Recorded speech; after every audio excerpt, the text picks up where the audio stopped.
Кыздаркан Перханова эмгек өргөсү үчүн жогорку акча алып кубанып турган мугалимдердин бири. Ал 40 жылдан бери Кадамжайдын номер 17 Абсамат Масалиев атындагы мектебинде кыргыз тили жана адабият сабагынан билим берет.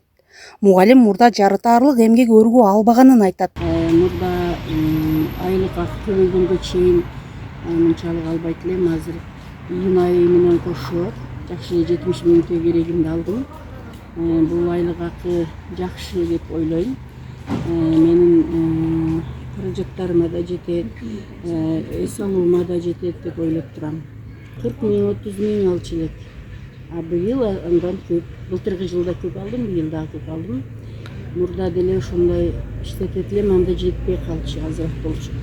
Азыр менин оюмча жетет го деп турам. Буга чейин 30-40 000 сомдун тегерегинде эмгек өргүүсүн алып келген Гүлчехра Абдрахманова да бул жылы эмгек өргүүсү үчүн 69 000 сом колуна алып кубанып турат. Айтымында мугалимдерге түзүлгөн шарт келечек муундун жакшы тарбия алышын шарттайт. Эмгек акылардан 2 жылдан бери биз жакшырып жатабыз.